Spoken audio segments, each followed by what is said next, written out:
마태복음 9장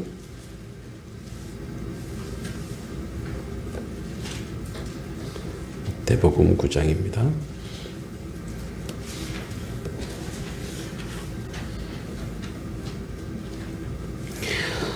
35절로 38절입니다.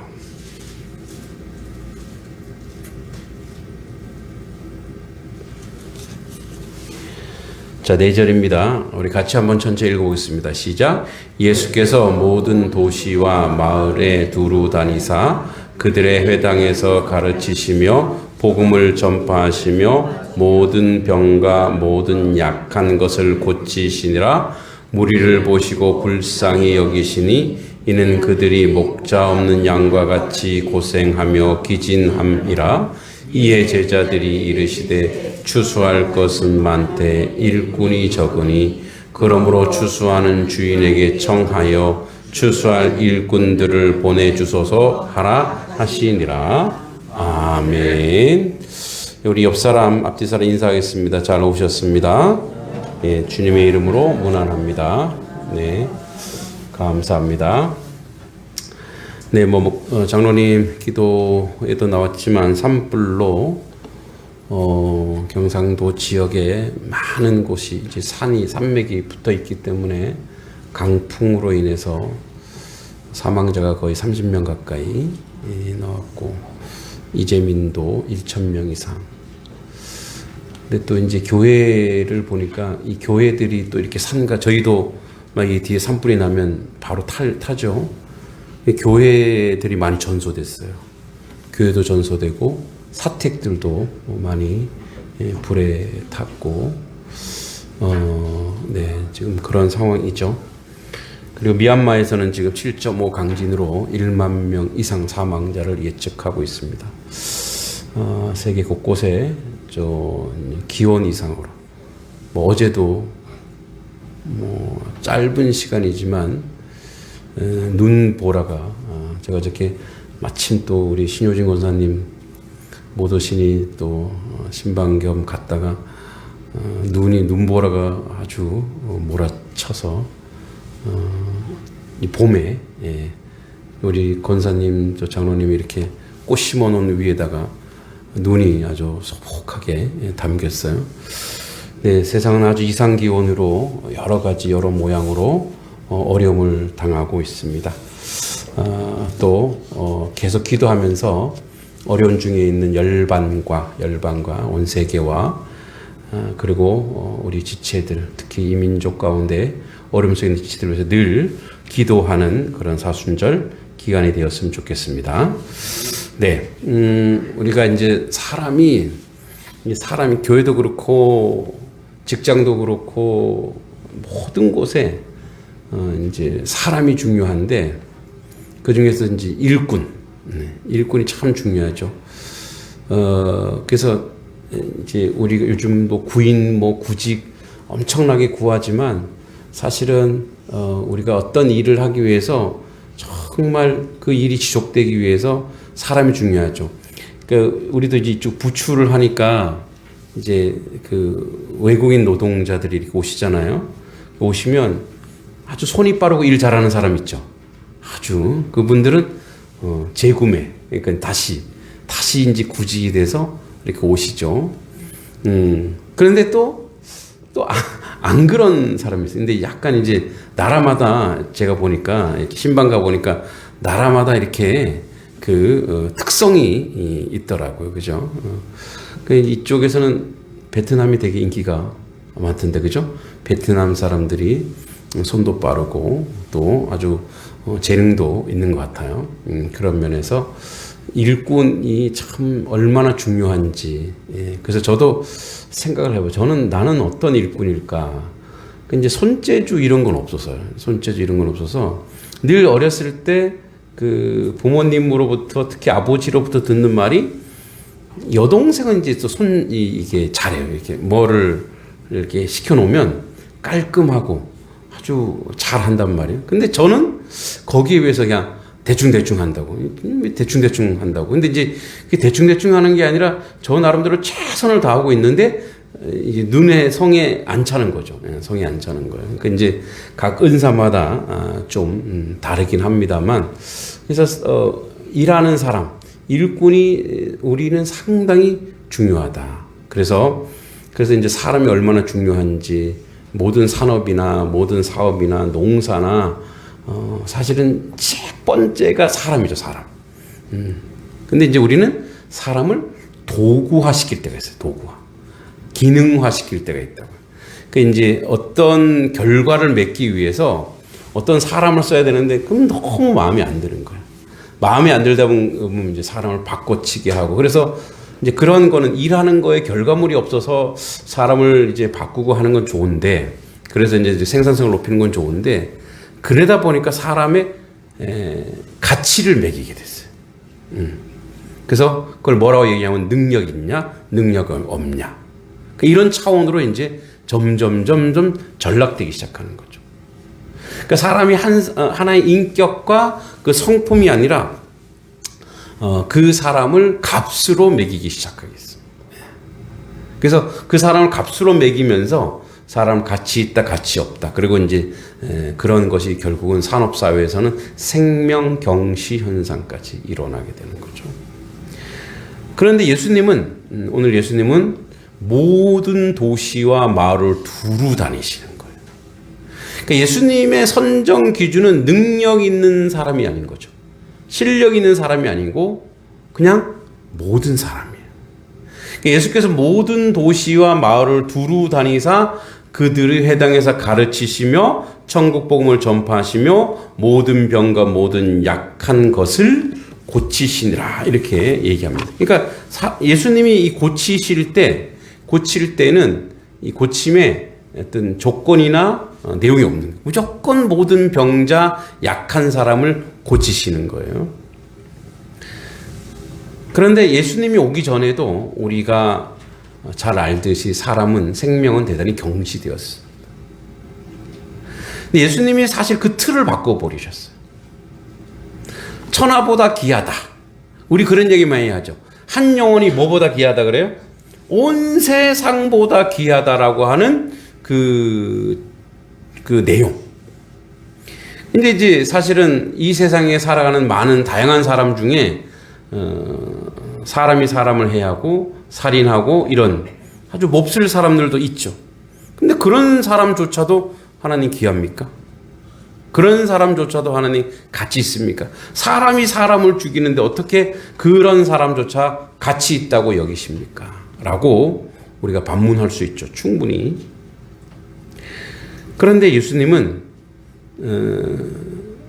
그의 고침과 그의 불쌍히 여김과 그의 민망히 여김을 이렇게 얘기합니다. 무리를 보시고 불쌍히 여기시니 이는 그들이 목자 없는 양과 같이 고생하며 기진함이라. 이에 제자들이 이르시되 추수할 것은 많되 일꾼이 적으니. 자, 그러므로 추수하는 주인에게 청하여 추수할 일꾼들을 보내주소서 하라 하시니라. 이제 제자들에게 예수님이 얘기하신 그거예요. 추수할 것은 많다.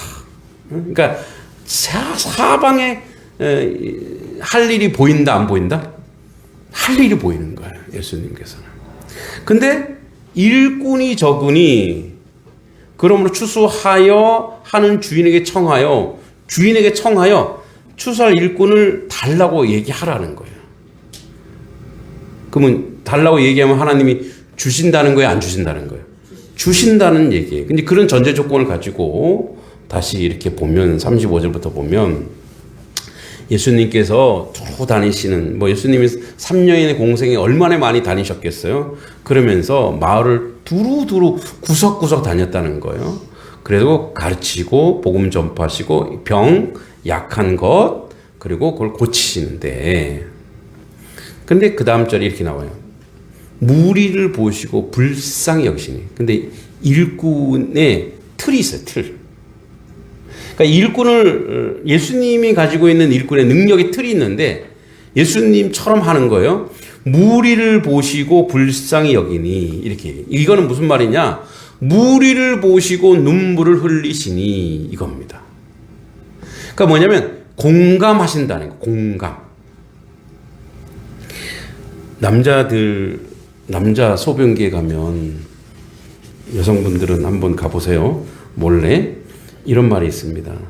남자가 흘리지 말아야 할 것은 눈물만이 아닙니다. 이러면서 깨끗하게 하라고 그런 말이 있죠. 또 늘 이제 우리 부모님들로부터 들은 게 있어요. 야, 남자는 몇 번 울은다고요? 왜 3번 울으래요? 예. 자, 태어났을 때 울고요. 부모님 돌아가셨을 때 울고, 그리고 나라를 잃었을 때 울으래요. 이게 뭔 말일까요? 이게 남자다움이 뭔지를, 사내다움이 뭔지를 막 주입시키는 거예요. 그래서 우리한테 뭐 하라는 거예요? 울면 안 돼. 울면, 이제, 마음 약한 사람, 강하지 못한 사람. 그래서, 남자들이 끔뻑끔뻑 하잖아요. 잘 못 울고, 막 참으려고 하고, 막 억지로. 그리고 어렸을 때도, 저는 어렸을 때 별명이 울지 않는 아이였어요. 그러니까 이렇게 부모님이 이제 때리고 아프면 울어야 되잖아요. 근데 제 울음이 그랬대요. 소리 내지 않고 울었대요. 그래서 엄마가 보고 그게 더 불쌍해갖고, 야, 좀 울어, 펑펑 울어. 그래 안 울었다는 거예요. 왜냐면 그게 너무 강요받았으니까. 남자다움, 사내다움, 이런 것들이. 이게 바로 가부장적 사회의 공감 능력이 떨어지는 거예요. 그래서 강해야 된다라고 하는 그런 아주 강박관념에 막 사로잡혀 있다 보니까 우는 것보다 울지 않는 것이 더 세 보이고, 그죠? 그리고 그래서 그래서 이제 스스로 병이 나는데, 여러분 의사들이 그런데요. 잘 우는 사람은 우울증이 안 걸린대요. 잘 우는 사람은. 그러니까 울보가 좋은 거예요. 그러니까 우울증이 걸리는 것보다 뭐가 더 좋아요? 울보가 더 좋은 거예요. 왜냐하면 그게 공감 능력이 떨어지면 이 안에서 이걸 해소해야 된단 말이에요. 우리 안에 스트레스가 오고, 우리 안에 아픔이 오고, 우리 안에 힘듦이 오면 그거를 무엇으로 이렇게 감정으로 끌어내야 돼요. 예, 여러분, 박지원이라고 하는 아주 우리 정치인 말고요. 유명한, 이제 허생전, 호질, 고전문학에 나오는 사람이 있어요. 이제 자기 사촌 형님 박명원이라고 형님이 이제 저기 청나라에 이제 인사하러 가는 거예요. 그래서 황제의 건융 황제라고 청나라 황제한테 인사하러 가야 돼. 근데 이제 여러분 박지원이 몸이 엄청 비대했어요. 그 초상화도 보면은 뚱뚱해요. 얼마나 잘 먹었는지. 그 옛날에 조선시대 아니에요. 못 먹을 때. 뚱뚱하고, 이제 양반 귀족인데, 그 사람도 젊은 날에 그 삶에 대한 어떤 희망이 없어서 그런 우울증도 좀 걸리고, 그러니까 조선시대에 우울증 걸리기 쉽지 않잖아요. 먹고 살기 힘든데. 그 정도로 삶이 좀 편했다는 거죠. 근데 박명원이라고 하는 이제 사촌 형님이 이제 정사, 그러니까 사신으로 가는 거예요. 그래서 거기를 좀 같이 가자 따라가는데, 원래는 어디를 가야 돼? 원래는 이제 연경이라고 청나라 수도 연경에 가기로 했는데, 황제가 갑자기 자기 피서 간다고 이제 저기를 간 거예요. 어디죠 거기가? 이름 까먹었네. 열하라고 하는 열하는 이제 중국에서 피서지예요. 그러니까 이제 피서지가 아니라 겨울에도 좀 얼음이 물이 안 온다 그래서 열하예요. 뜨거울 열자 물하자. 열하로 간 거예요. 갑자기 이쪽에다가 갔는데, 영교 갔는데 열하까지 한 100여 킬로 되거든요. 거기를 800킬로인가 정도. 거기를 빨리 가야 돼. 생일 전에 못 가면 다 죽어요.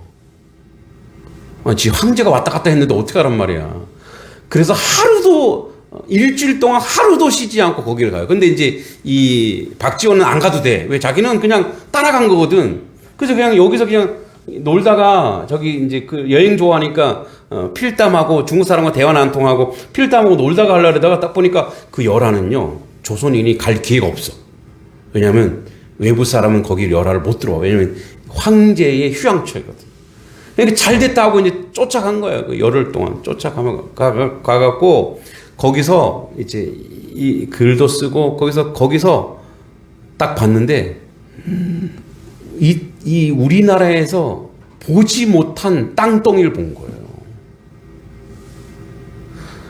그리고 또 하룻밤에 물을 건너는데 그 물이 바다처럼 넓은데 그 바다처럼 넓은 물을 자기가 이제 걸어가는 거예요. 너무 감동적이에요. 여러분도 이렇게 자연이 이제 외국 갔다 오면 너무 넓고 크고 아득하고 아름다우면 어떻게 해요? 우와 그러잖아요. 그죠? 감탄을 하잖아요. 그래서 그때 박지원이 이런 말을 해요. 통곡할 만한 자리. 여기가 바로 통곡할 만한 자리다. 아니 우리는 통곡은 뭐예요? 우리 통곡은 아이고 하면서 뭐야? 슬픔이죠. 슬픔. 거기 통곡은 뭐냐? 기쁨이 극에 달하면 그것도 운대요. 모든 감정은 희로, 애락, 오욕, 칠정 있잖아요. 그러니까 모든 감정은 웃음은 그냥 공중에서 흩어져 끝난대요. 울음은 저 깊은 곳에 있는 아주 그 삶의 아픔 이런 것들 다 끌어오와 갖고 울어서 우리의 모든 감정과 생각과 이 모든 걸 다 치료해낸대요. 그래서 이제 박지원은 그걸 안 거예요. 그래서 여기가 바로 통곡할 만한 자리다. 통곡할 만한 자리. 그러니까 오늘날에는 예수님이 무리를 보시고 불쌍히 여기는 거예요. 그러니까 박지원은 구경거리 보고 너무 좋아서 울었어. 근데 예수님은 뭐예요? 인생들을 보고 우시는 거예요. 인생들을 보고 우시면서 목자 없는 양같이. 그게 무슨 말이냐면 저들에게 부모가 없구나. 저들에게 의지할 사람이 없구나. 그 누구냐 그들이 유대인이기도 하고 이방인이기도 하는 거예요. 그래서 주님이 그들을 보고 목자 없는 양같이 고생하며 기진합니다. 제자들 앞에 이렇게 얘기하는 거예요. 그러니까 예수님은 하나님의 아들로서 하나님 아버지 하나님의 마음을 품는 거죠. 하나님의 마음을 품으면서 사람을 보기 시작하는 거예요.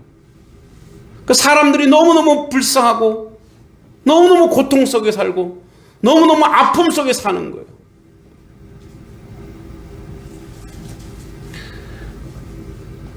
이제는 우리가 무슨 먹거리가 없거나 가난하거나 굶주리지 않죠.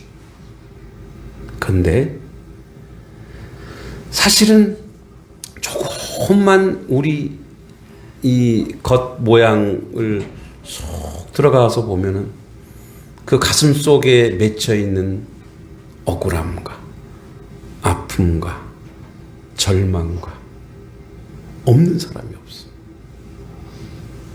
여전히 오늘날에도 1차적으로 먹고 사는 것은 어떻게 해결되었을 수는 있어도 그 속에 그 안에 있는 슬픔과 아픔과 그 말 못할 그 사연들, 가족에게 받은 상처도 있을 것이고 이웃에게 받은 상처도 있을 것이고 자식에게, 남편에게, 아내에게, 사람들에게 돈 때문에 억울한 소리도 들었을 것이고 신방 가보면 다는 안 나와도 보여요. 지금도 똑같죠. 목자 없는 양같이 고통 속에 살아가고 있는데, 그래서 주님이 우리에게 오늘 우리 어떤 일꾼이냐?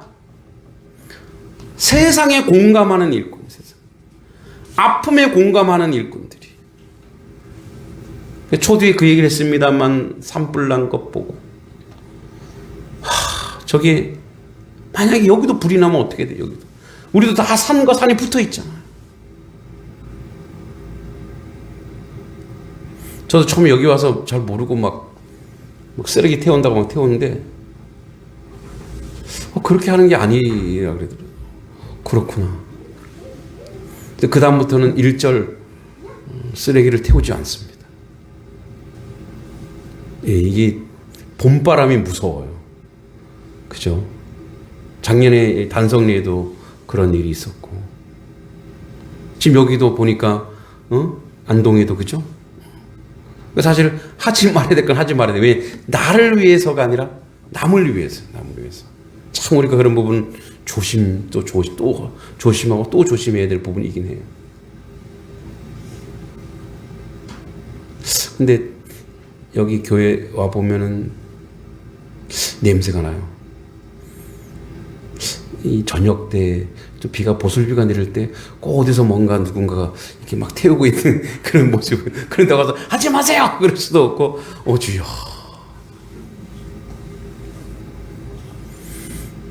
여러분, 우리는 우리 인생을 살아가면서 저는 그분들이 뭐 잘못해서 잘했다 이게 아니라 그분들의 마음속에, 그분들의 그 안에 있는 그 하나님의 없음에 대한 그 고통, 그 절망,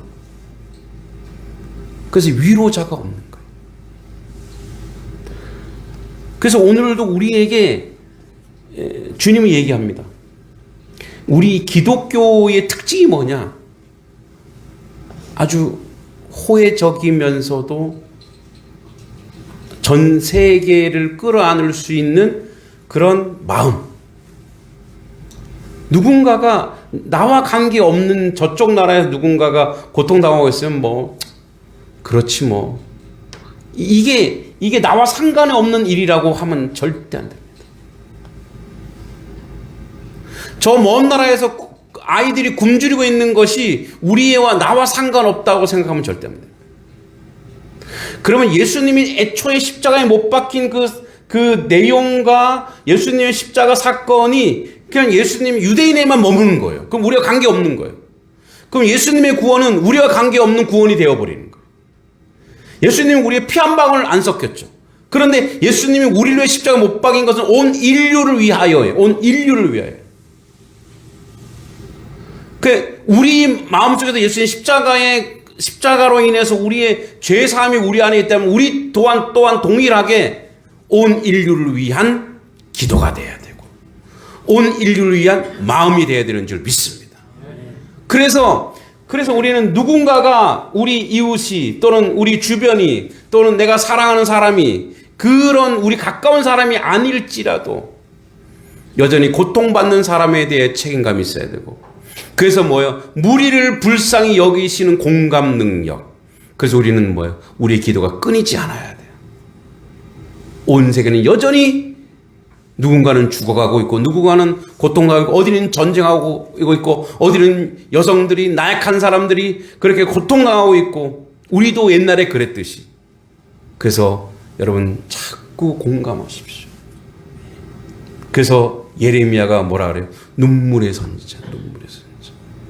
어쩌면 우리 인생은 눈물을 달고 살아야 할 그런 것이 하나님의 섭리고 하나님의 은혜인 줄 믿습니다.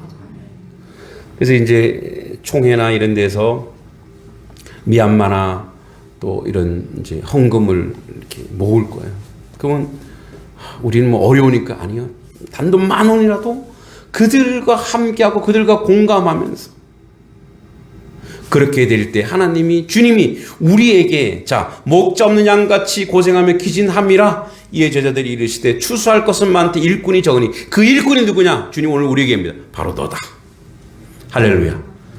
그 일꾼이 누구냐? 주님 저입니다. 주님 제가 여기 있나이다. 저를 보내주옵소서. 그렇다고 우리가 미얀마에 갈 수 있어요? 못 갑니다. 우리의 마음을 보내고 우리의 기도를 보내고 우리의 생각을 보내는 거예요. 얼마든지 이 세상 가운데 주님 제자들이 이르시되 추수할 것은 많되 일꾼이 적으니 그러므로 추수하는 주인에게 청하여 추수할 일꾼들을 보내주소서 하라. 주님 저를 보내시고 또한 우리 또한 하나님의 교회의 이 땅 가운데 이 양동 지역에 하나님 일꾼이 부족합니다. 일꾼을 세워주시고 일꾼을 만들어주시고 일꾼을 보내주소서라고 우리 또한 기도하는데 그 일꾼의 자세가 뭐냐? 공감하는 일꾼이에요. 주님처럼 눈물 흘릴 줄 아는 일꾼.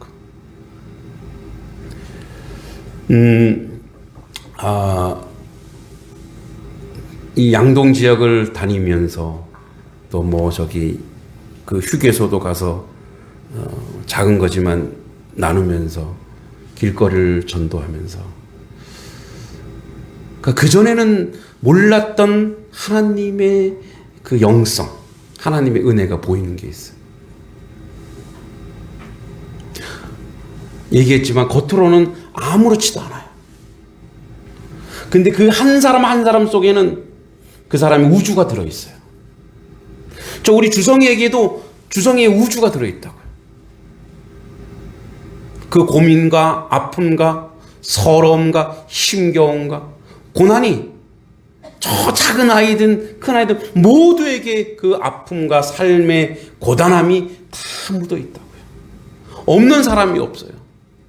여러분 겉으로 보기에 행복하고 잘 다니는 사람이 있지만 그 안에 파놓고 보면 아픔과 서러움이 가득 고여 있습니다. 근데 그거를 우리가 어떻게 해결할 수 있어요? 인생은 해결하지 못해요. 오직 누구만 해결할 수 있어요? 주님만이 그를 해결할 수 있습니다. 그래서 그들에게 주님을 만나게 하는 거예요.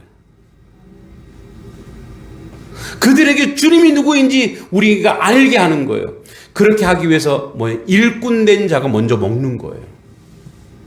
여러분, 그래서 일꾼들은 주인이 어떻게 해요? 먼저 먹여야죠. 잘 먹여요. 그래야지 열심히 일을 하죠. 우리가 하나님의 영으로 하나님의 은혜로 하나님의 말씀을 날마다 먹으면서 하나님의 은혜와 하나님의 사랑을 여러분이 흠뻑 받으셔야 합니다. 그것이 일꾼입니다. 그래서 일꾼은요, 영적으로도 힘이 세고 육적으로도 모든 것에 모든 것에 충만하게 채워져서 그들에게 나아갑니다. 근데 놀랍게도 일꾼이 힘이 없을 수도 있어요. 근데 나가서 그들과 함께 하다 보면 또 거기서 하나님이 힘을 주고 거기서 하나님이 에너지를 줘요. 가능하면 일주일에 한두 번씩은 길거리로 음료수를 사들고 나가거든 물을 가지고 나가거든 제가 이렇게 나가려고 합니다. 왜 그러냐? 거기에 힘이 있거든요. 거기에 에너지가 있어요. 거기에 하나님의 능력이 있고 거기에 하나님이 살아계심을 맛보기 때문에 그렇습니다. 여러분들이 이미 일꾼이세요. 하나님의 일꾼. 나는 힘이 없는데요. 나는 나이가 많은데요. 아니에요. 이미 여러분 하나님의 기도의 일꾼이 될 수도 있고 마음으로 여러분들이 성교하는 성교의 일꾼도 될 수 있고 여러 가지 일꾼이 돼요. 열심히 일을 이렇게 보이는 일을 한다고 일꾼이 아니라 다 하나님의 일꾼이에요. 그럼 하나님 일꾼을 보내달라고 하시는 그 하나님의 말씀을 듣고 내가 일꾼 되었사오니 내가 일할 수 있는 눈을 먼저 보여달라고 했어요. 여러분 그래서 여러분이 첫째 일꾼이 되자마자 어떤 일이 벌어지냐면 하나님이 나를 먹이신다는 거예요. 그 놀라워요. 여러분을 영적으로 먹이세요. 여러분 영의 사람 만들어 놓고 마세요. 제가 이렇게 사역을 막 하다 보면은 이제 벌려놓은 것도 많고 할 일도 많잖아요. 막 하잖아요. 이제 사실은 요즘에 글을 쓰고 있는데 하루에 그 글을 딱 붙들고 있으면 한 3시간, 4시간 이게 머리가 엄청 아파요. 아픈데도 또 일어나서 하게 되는 거예요. 그러면 오늘 너무 힘들어서 내일 이거 도저히 못할 것 같아. 근데 자고 일어나잖아요? 그럼 또 거기 또 앉아있어. 또 하고 있어. 그래서 뭐 하는 짓이야? 그러면서 또 하고 있는 거예요. 그렇구나. 일꾼은 내가 알고서도 먹고 모르고서도 먹고 하나님이 계속 우리에게 에너지를 주더라고요. 에너지를. 여러분 오늘 엄청 피곤한데 자고 일어나면 아침에 일어나면 피곤이 사라지죠? 지금도 피곤하면 병난 겁니다. 그죠? 되게 자고 일어나고 푹 쉬면 어때요? 우리가 힘이 나죠. 그 누가 주신 거예요? 우리니까 자고 있었어요. 누가 주신 거예요? 하나님이 에너지를 또 주시는 거예요. 그래서 일꾼은 하나님이 자꾸 먹이는 거예요. 근데 일꾼이 아니면 뭐예요? 자꾸만 그게 달아나요. 그게 썩어져요. 내 안에 있던 것들이 같이 나가야 되는데 그게 무너지고 썩어지는 거예요. 그래서 일꾼은 첫 번째 하나님이 영적으로 먹이고 모든 것으로 다 먹이십니다. 그 다음에 두 번째 일꾼은요 본성상 일할 수밖에 없어요. 그죠? 여러분, 또 마을회관에 가보면은 막 밥하시는 거. 우리 여기도 마찬가지고. 그 일어나면은 아침 먹으면 또 점심, 점심 먹으면 또 저녁, 저녁 먹으면 또 어떻게 해요? 내일 아침. 계속 우리는 일을 하게 돼 있어요. 그래서 이런 얘기 하지. 이런 신세 한탄할 때 있죠. 아휴, 네, 평생에 일복이 많아. 자, 일복이 많아. 손 들어보세요. 하나님이 일꾼입니다. 할렐루야. 그 일꾼이, 그게 축복이에요. 축복인 줄 믿습니다. 그러니까 그게 축복인 거예요. 축복. 축복인 거예요. 그래서 하나님이 에너지 주시고, 그리고 뭐 일이 보여. 또 일을 하게 돼 있어. 근데 놀라운 것은 그 결과는 하나님이 주시는데 우리는 요만큼 했거든요. 근데 하나님 뭐예요? 이만큼 우리에게 열매 맺게 하시는 줄 믿습니다. 그게 일꾼이에요. 그래서 여러분, 일꾼은 축복받은 자예요. 축복받은 자. 특히 어떤 일꾼이냐? 하나님의 동력자로서 일꾼을 우리를 불렀다라는 것에 감사하시기 바랍니다. 우리는 하나님의 동력자예요. 하나님이 우리를 불러주셨어요. 여러분, 우리의 일은 뭐냐? 세상의 일이고 이 세상 사람들이, 그 정치인들이 아무리 큰 일을 막 한다 하더라도, 그냥 보이는 일을 막 한다 하더라도 진정한 일은 여러분, 이 조용한 예배당에서 누군가 홀로 기도하는 게 위대한 일꾼이고, 그리고 골방에서 하나님 앞에 기도하는 사람이 위대한 일꾼이고, 하나님께서 허락하신 하나님의 일꾼들은 남한테 드러내지 않지만 누군가 그 일을 지속적으로 지금도 하고 있다라는 거예요. 그런데 하나님은 하나님의 일을 빵꾸내지 않습니다. 하나님은 하나님의 일을 무너뜨리지 않습니다. 그래서 계시록에 얘기하잖아요. 촛대를 옮기겠다. 뭐냐? 너가 일하지 않으면 내가 다른 사람을 쓸 것이다. 이 말은 뭔지 아세요? 그 영광을, 하늘의 영광을 저 사람에게 주겠다는 거예요. 내가 너한테 기회를 줬는데 네가 안 한다는 건 내가 저 사람에게 주겠다는 거예요. 하나님은 그래서 하나님이 제일 싫어하는 일꾼은 게으르고 나태한 거예요. 성경에서 게으르고 나태는 악이에요. 악. 우리는 그냥 게으르고 나태한 것은 그냥 불성실함이죠. 아니에요. 성경에서 게으르고 나태한 것은 악함이에요. 악함. 왜? 아무것도 못 이루는 것은 하나님의 영광에 이르지 못하기 때문에 그래요. 그리고 하나님께서 우리에게 일꾼 삼으시면 앞에서 얘기했듯이 먹을 걸 주시지, 입을 것도 주시지, 모든 것을 그분이 공급하겠다 이거예요. 내가 공급하리라. 세상 사람을 의지하지 말고 내가 너희들 공급하리라. 할렐루야. 여러분, 하나님께 공급받으시기 바랍니다. 지금까지 단속교회가 그렇게 지금까지 흘러온 거 아니겠습니까? 하나님이 공급하셨기 때문에 그 하나님의 공급의 대로 세상 또 나누는 거예요. 그리고 하나님이 공급을 받고, 그래서 하나님이 일을 하고, 그리고 하나님이 열매 맺게 하시는 거예요. 그 역사를 이루시는데 그 출발이 뭐냐? 공감하라는 거예요. 여러분, 마무리합니다. 이렇게 세상을 공감하는 순간 일이 많아 보여요. 할 일이 많구나. 무언가 내가 해야 되겠구나. 무언가를 내가 하나님을 위해서, 교회를 위해서, 또는 이 마을을 위해서, 그게 보이는 순간 그 사람이 일꾼인 거예요. 그 사람은 선택받은 사람이고, 그 사람은 부름받은 사람이고, 그 사람은 하나님의 동력자고, 그 사람은 천국 백성이고, 그 사람은 나중에 생명의 멸류관을 받을 사람인 줄 믿습니다. 스스로 일꾼 되시고 이사야처럼 이렇게 얘기하세요. 주여, 내가 여기 있나이다. 나를 보내주소서. 아멘. 하나님 은혜 감사합니다. 오늘도 주님의 일꾼 되어 예수님처럼 세상을 눈물로 공감하게 하옵소서. 이 땅만이, 우리만이, 우리 지역만이 아니라, 우리 교회만이 아니라 다른 곳, 이웃교회, 다른 열방을 품고 섬기는 눈물의 일꾼이 되어서 하나님의 큰 역사를 이루는데 부족함이 없도록 인도하시고 이끌어 주시옵소서. 예수님의 이름으로 간절히 기도하옵나이다. 아멘.